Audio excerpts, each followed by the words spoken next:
Bonjour, alors aujourd'hui on va voir une belle formule. Qu'est-ce que c'est qu'une belle formule? C'est ce qu'on va voir. C'est un mot qu'on dirait inventé pour elle. Avec une belle démonstration. Il s'agit de la formule de Dobzhansky et pour l'instant je fais un petit peu de mystère pour pas dire sur quoi ça porte. Ceci dit, je l'ai un peu dit. Bon, on part du groupe de permutation Sn qui agit sur un ensemble de 1 à n par naturellement, ce qu'on appelle l'action naturelle, sigma.i, c'est sigma de i, et cette action est bien connue pour être transitive. Alors, Sn est transitif, et même il est beaucoup plus que ça, il est super transitif, il n'y a pas plus transitif que Sn en fait. Alors, regardons sa super transitivité, son super pouvoir de transitivité. Il agit, en fait, sur x croix x. Bah oui, il agit sur x croix x, c'est-à-dire l'ensemble des couples d'éléments de x, par sigma agissant sur la paire ij par sigma de i, sigma de j. Encore une action naturelle.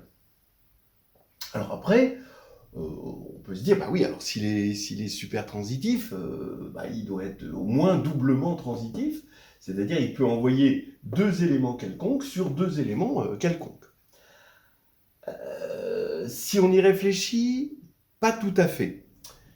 Pas tout à fait, parce que si I est égal à J, d'accord, forcément sigma de I va être égal à sigma de J. Il est très transitif, il a beaucoup de pouvoir, mais ça, il ne peut pas séparer des gens qui étaient égaux au départ. Bon. Donc, l'action ne va pas être... on a beau faire ce qu'on peut, l'action ne va pas être transitive là-dessus. Donc, on commence à se poser des questions sur le nombre d'orbites exactes de Sn. Sn, après, agit sur x croix x croix x, etc., m fois.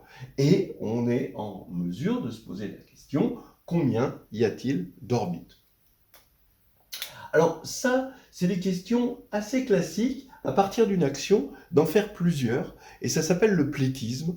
Faut bien voir que les actions de groupe, c'est un petit peu le brouillon, en quelque sorte, de la théorie des représentations. Et quand on fait de la théorie de représentation, on obtient des tas de représentations comme ça, par plétisme.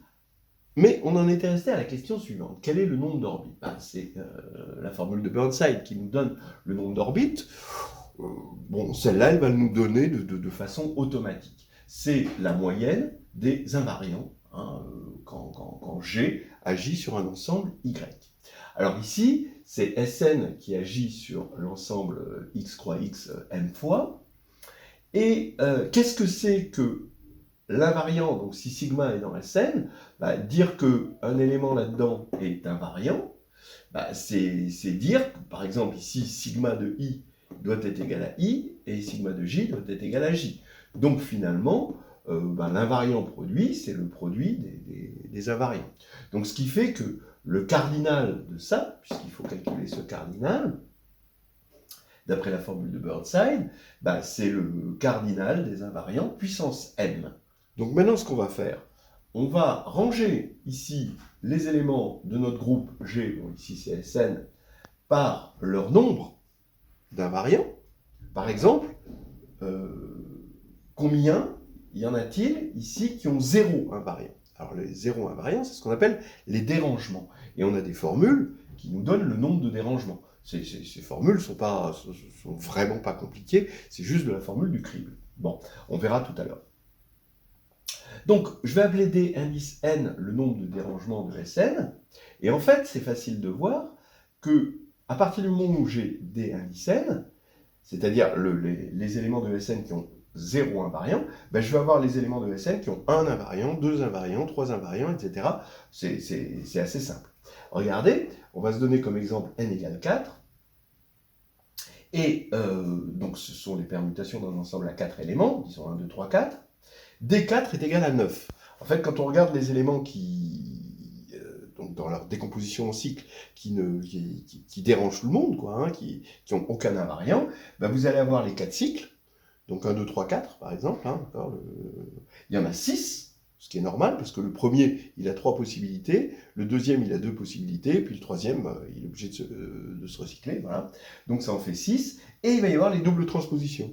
1, 2.34, 1, 3.24 et un 4.23. Voilà, donc ça fait 6 et 3, 9. Les autres, c'est des transpositions, c'est des 3 cycles, c'est l'identité, donc il y a toujours des invariants. Donc D4 égale 9. Bon. Alors maintenant, un invariant.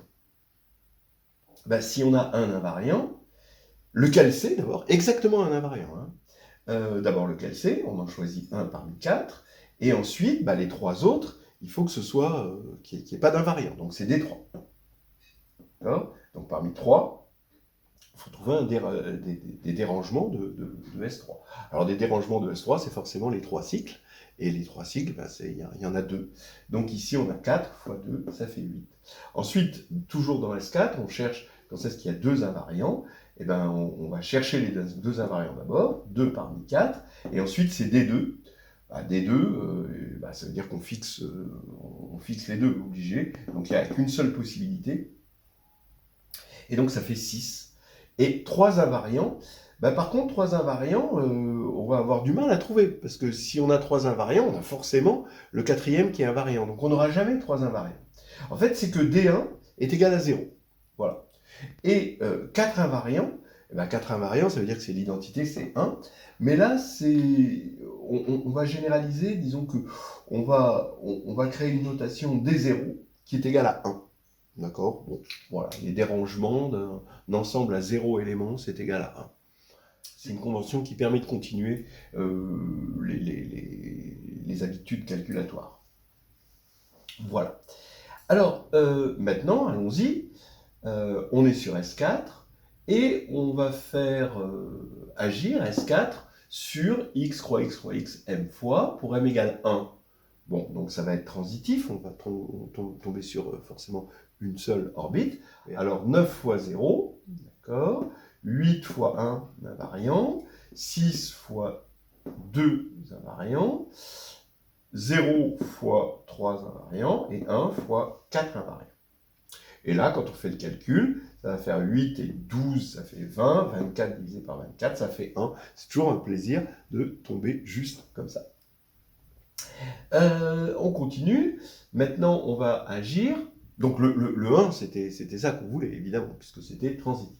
Il y a une seule orbite. Alors maintenant, qu'est-ce qui se passe sur le nombre d'orbites pour celui-ci? Eh bien, c'est pareil. Donc d'après cette formule ici, on va avoir x sigma puissance 2, donc ici on va avoir la même chose, exactement la même formule, mais avec 0 carré, 1 carré, 2 carré, 3 carré, 4 carré. Et là, ça va faire 8, 8 et 24, 32, 32 et 16, 48, 48 divisé par 24, ça fait 2. Donc on a 2 orbites. C'est ce qu'on avait dit, finalement, ici, on a 2 orbites, effectivement. Soit I, voilà, ça va faire une orbite, évidemment. Et puis, les couples IJ avec I différent de J, bah oui, à partir du moment où vous avez I différent de J et I' différent de J', alors vous pouvez toujours trouver un sigma qui envoie le couple IJ sur le couple I''J'. Bon, ça c'est clair, et c'est la supertransitivité finalement de SN. Bien. Et donc, on tombe bien comme voulu sur 2. Maintenant, on part à l'aventure avec m égale 3. Et là, on a 1 sur 24, et ben, la même formule, mais avec 3, avec des cubes. Et là, on va avoir 8. Ici, on va avoir 48. 48 et 8, 56. 56 ici et 64, ça fait 120 divisé par 24. Et on tombe sur 5. Alors, c'est toujours sympa d'avoir des suites, parce qu'on peut toujours essayer de deviner quel est le suivant. 1, 2, 5. Ben, qu'est-ce que vous feriez à ma place? Alors nous voici sur l'encyclopédie en ligne des suites d'entiers. Alors 1, 2, 5, voilà, on cherche. Et on tombe sur les nombres de Catalan. Alors les nombres de Catalan, voilà la formule. C'est le nombre de parentésages que l'on peut faire sur un mot à n lettres. Donc c'est bien fait, j'aime bien ce site. Donc il y a mon collègue Frédéric Chapoton, co-auteur, voilà, qui est un spécialiste des nombres de catalan. Il y a les nombres sous la forme n2 plus 1, tiens, 1, 2, 5, bah ouais, j'avais pas pensé. 1, 2, 5, 10. Il y a les nombres de Bell, 1, 2, 5, 15. Voilà. Eh bien, on va voir ça, et on va calculer le quatrième terme. On va voir si ça va être 14, nombre de catalans, 10, n2 plus 1, 15, nombre de Bell. Bon, vous voyez qu'on a décidé de ne pas réfléchir aujourd'hui, hein, c'est repos. Hein. Donc le calcul déterminant qu'on fait, c'est de le regarder pour 4, pour voir si c'est un nombre de catalans ou un nombre de Bell. Et ben il se trouve que pour 4, on tombe sur 15 et non pas 14, et voilà, hein, c'est un nombre de Bell. Belle, c'est un mot qu'on dirait inventé pour elle. Alors évidemment, hein, là on a triché un peu, mais c'est intéressant d'aborder un petit peu les maths avec ces suites qui sont répertoriées et qui suggèrent que ça puisse être ceci, ça donne des idées. Et là, ça donne quelle idée? Ça donne l'idée que Bm, donc le nombre d'orbites de Sn sur x puissance m, c'est un nombre de Bell. C'est le nème nombre de Bell, qui est le nombre de partitions des ensembles de 1 à m. Alors regardez, par exemple, si vous prenez m égale 3, et donc on doit tomber sur 5, eh bien oui, vous allez avoir ijk, voilà une partition, ij puis k, ik puis j, jk puis i, et puis l'ensemble total ijk. Ça fait bien 5 éléments. Voilà, alors comment ces 5 éléments se retrouvent à former 5 orbites? C'est assez naturel. On avait vu tout à l'heure pour 2 que ça correspondait à i égale j et i différent de j. Donc ce qu'on va faire, c'est que quand on a une partition pi, on a la relation d'équivalence associée à cette partition, d'accord, où les éléments sont équivalents si seulement s'ils sont dans le même. Par exemple ici pour cette partition-là, i est équivalent à j et k, il est tout seul. Bon, j'aurais dû mettre ici à chaque fois des choses, voilà. Bien, donc voilà, c'est sa relation d'équivalence. Et l'orbite, ça va être l'ensemble des muplets d'éléments de 1 à n. Alors bien sûr, ça demande que m soit inférieur ou égal à n, sinon on aura, ce ne sera pas assez déployé, cet ensemble-là. Donc ici, on a l'ensemble des muplets avec ik égale il, si k est dans la même partie que L pour la partition. Voilà. Donc par exemple ici, on va avoir l'ensemble des triplets IJK avec I égale J, mais K différent de I et donc de J. Voilà. Donc ça va former forcément une orbite. Alors pourquoi? Parce que c'est assez simple finalement. Sn justement est super transitif. Quand on a des éléments 2A2 distincts, c'est pour ça que j'ai pris m inférieur ou égal à n pour pouvoir assurer cette existence. Eh bien, et si je prends i'1 jusqu'à i'p 2A2 distincts, je sais que je peux trouver un sigma qui envoie tous les ik sur les i'k. Voilà. Donc ça c'est quand même assez sympa. Et on voit que les nombres de Bell, alors les nombres de Bell, voilà, c'est le nombre de partitions, c'est le nombre de relations d'équivalence dans un ensemble à m éléments, et on vient ajouter à ça le nombre d'orbites de Sm sur l'ensemble à m éléments, puissance m. Voilà. Donc finalement, moralité, la formule de Burnside va nous donner que Bn va être égal à 1 sur factoriel n, dn 0 puissance n, ben, 1 parmi n dn-1, 1 puissance n, etc., jusqu'à dn, d0, n puissance n. Et donc notre formule, pas encore terminée, parce qu'il faut encore travailler sur D, mais bon, là c'est pas difficile de travailler sur D, c'est Bn égale 1 sur factoriel n, somme de k égale 1 à n, j'ai viré celui-ci, bon, il sert à rien, hein. Dn moins k, k parmi n, et k puissance n. Voilà cette formule pour les nombres de Bell. Et là maintenant, il nous reste encore à travailler un tout petit peu pour cette formule des dérangements. Donc, je reprends cette formule et maintenant, je vais y intégrer la formule des dérangements. Alors, bon, je rappelle un petit peu comment on montre la formule de dérangement. Vous pouvez le trouver dans le carnet de voyage en algébrie. C'est toutes les applications de la formule du crible.